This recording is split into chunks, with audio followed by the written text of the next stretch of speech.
എന്തുകൊണ്ടാണ് 2026 ഭേദഗതി അനിവാര്യമാകുന്നത്?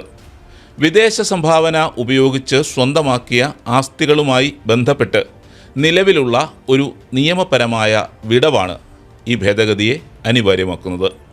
നിലവിലെ FCRAയിലെ സെക്ഷൻ 15 അനുസരിച്ച് ഒരു സംഘടനയുടെ രജിസ്ട്രേഷൻ റദ്ദാക്കുകയോ സംഘടന സ്വമേധയാ അത് സമർപ്പിക്കുകയോ ചെയ്യുമ്പോൾ വിദേശ സംഭാവനയും അതിലൂടെ ഉണ്ടാക്കിയ ആസ്തികളും നിർദ്ദിഷ്ട അതോറിറ്റിയിൽ നിക്ഷിപ്തമാക്കാൻ ഇതിനകം തന്നെ വ്യവസ്ഥയുണ്ട്. കൂടാതെ ആ സംഘടനയ്ക്ക് പിന്നീട് വീണ്ടും രജിസ്ട്രേഷൻ ലഭിക്കുകയാണെങ്കിൽ ഈ ആസ്തികളും സംഭാവനകളും തിരികെ നൽകാനും അനുവദിക്കുന്നു. മറ്റൊരു വിധത്തിൽ പറഞ്ഞാൽ, വിദേശ ധനസഹായത്തിലൂടെ ഉണ്ടാക്കിയ ആസ്തികൾ ഒരു അതോറിറ്റിയിൽ നിക്ഷിപ്തമാക്കുക എന്ന സങ്കല്പം 2026 ആദ്യമായി കണ്ടുപിടിച്ച ഒന്നല്ല.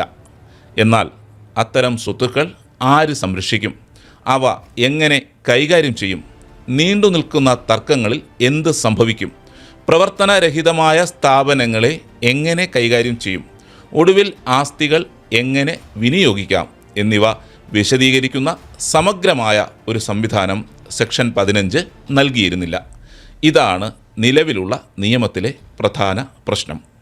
കഴിഞ്ഞ ദശകത്തിൽ ഏകദേശം 20,000 രജിസ്ട്രേഷനുകൾ റദ്ദാക്കപ്പെട്ടിട്ടുണ്ട്.